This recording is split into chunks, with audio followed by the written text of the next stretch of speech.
And then in order to drive the rover and make sure that we're sending it commands that it would be able to execute safely, we basically build a little kind of video game simulation of the rover and what it's going to do. So we take pictures using stereo cameras, so it's just the same as your eyes. We've got a left and a right eye, and the rover has a left and a right camera. And it takes these pictures, and then it's able to build this little simulation world of all the rocks. And these pictures now are simulations of us driving in the Mars charts. And what we can do is we can say, well, what if you drove 10 meters forward? And then what if you turned 45 degrees and then drove another 4 meters forward? And then it maps out that drive, just like you see in this picture.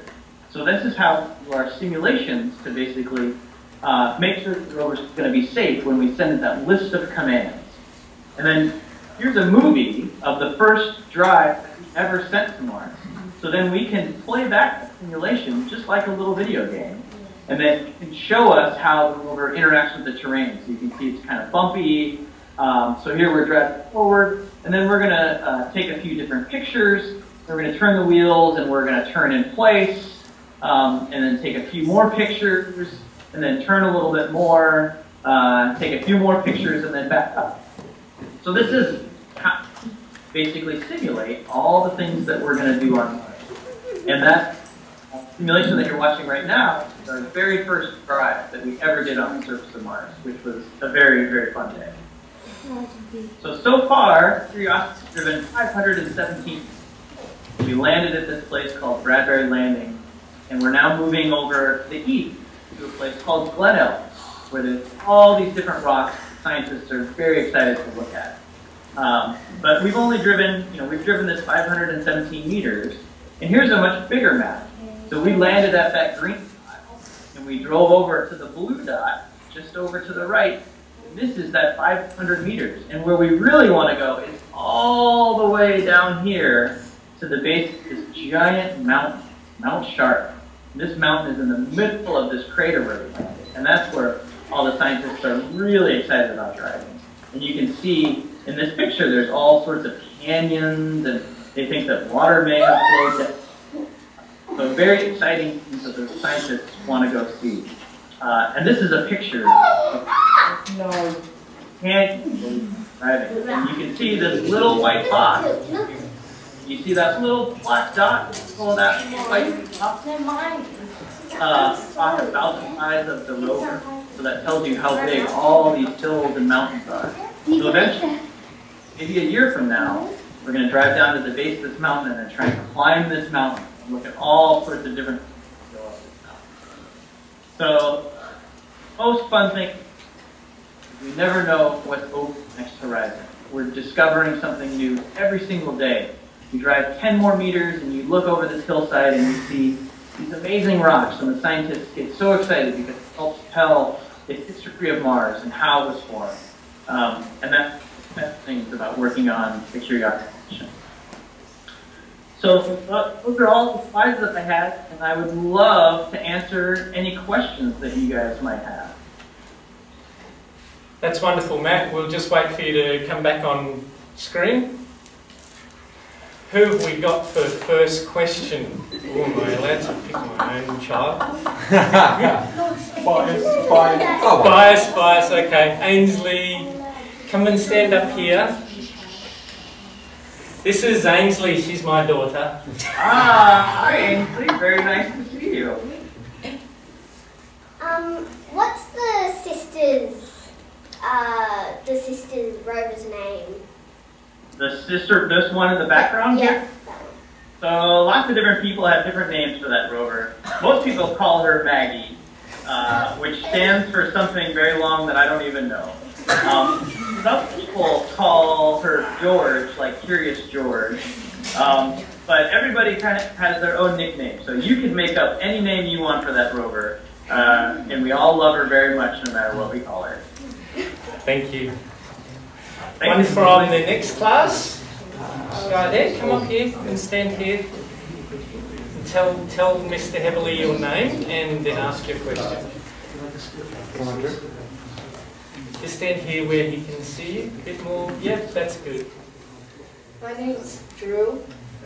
Talk loud. My name's Drew. Hi, Drew. How hard are the calculations for the rover? How hard are the calculations for the rover? Yeah. So that's a really good question. So let me tell you what the rover is doing behind us right now. So the rover is taking pictures all on its own. And you see all those rocks around the rover back there? Yeah. So it's taking pictures and it's building a little mesh of all the world around it, just like that picture that I showed you. And then the rover, all on its own, is deciding whether or not it's safe to drive towards the goal where we told it to go. And if the path straight towards that goal isn't safe, the rover's figuring out on its own what is a safe path, and it's kind of picking the best one in order to get to where we need to go, and in order to keep itself safe. And it's doing all that in a few seconds. So it's doing millions and millions and millions of calculations in a few seconds. And that's the beauty of a robot, is that you can give it this program, and it can calculate all this data that would take you and me years to do. And it can do it in a matter of a few seconds. So the rover is really, really smart. I think it's doing it right now because we just saw it move. Yep, it's trying to find a path all the way up that hillside back there through all the rocks around it. Thank you. Okay, Let's go. next class. Come on. Right on cue with that nice turn there, Matt. That was beautiful. I planned that. My name's Liliana, and my question is, how would you describe the climate on Mars? How do you describe the planet of Mars? The climate. The climate. Oh, good question. So I think that Mr. Kellerman can answer this too, because we both get Twitter updates from the rover all the time that tell us what's the temperature on Mars and what's the pressure on Mars. But I think essentially it's really, really cold is the short story. So the hottest it ever gets is about 1 or 2 degrees Celsius. And the coldest it gets is about -70 or -80 every night. And there are winds with big dust storms. And it's not a very fun place for people if we ever get to go. We'll have to take some warm clothes, and we'll have to be very careful. But for the rover, it doesn't really care. But it's mostly really, really cold. How about that for an answer? Okay. Thank you. That can lead quite nicely into Sebastian. You had the question about the dust? Yep. Do you want to come up and ask it? Sebastian? Yep. Okay. My name's Sebastian. How do you protect Curiosity from the dust storms? How do we protect it from the dust storms? Yes. Is that what you're... That's a good question. So they do have giant dust storms on Mars. And does anybody know the names of some other rovers that are driving around on Mars right now? Does anybody know? Yeah, see a hand in the front. Spirit? There's one Spirit. Yeah, she's not driving anymore, but she was. And what's the other one's name? Anybody know? There's one. There's one called Opportunity too. And one of the differences between Spirit and Opportunity and Curiosity is that Spirit and Opportunity has solar panels. That's how they got their power. And they had all these solar panels on top of them.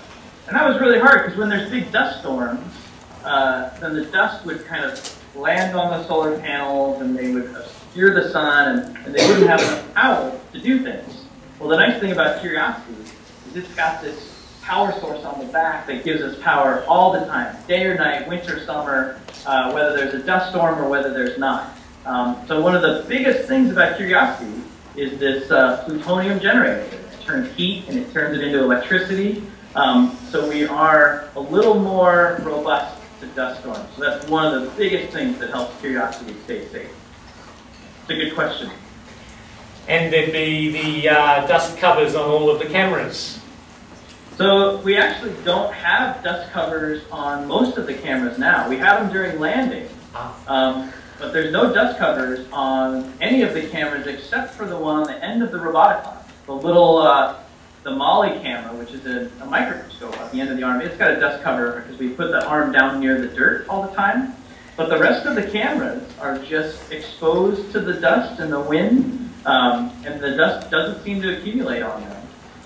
But when we do have big dust storms, that's always one of the things that we worry about, is getting dust on cameras. Indeed.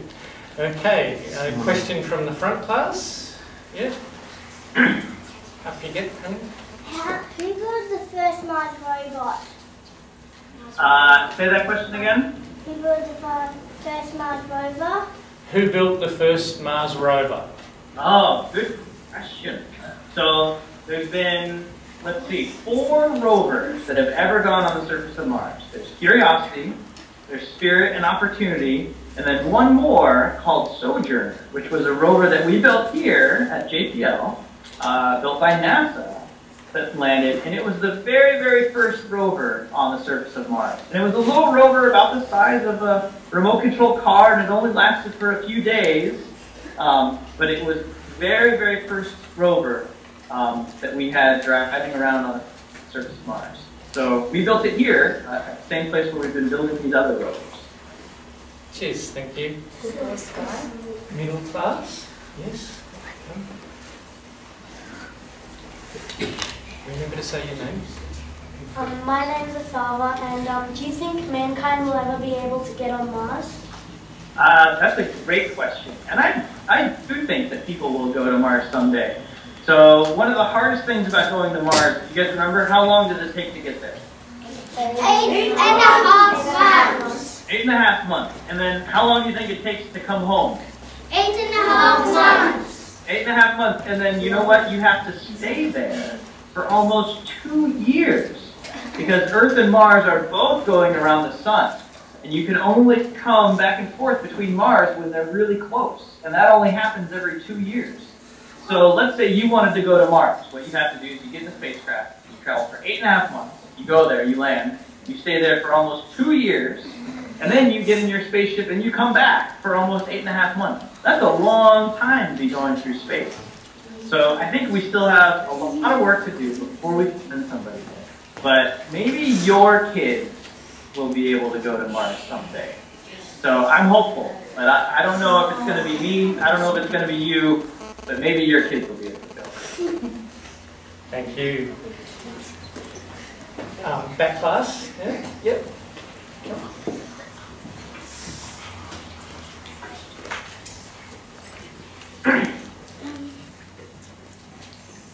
My name's Tino, and what is the most challenging part of your job?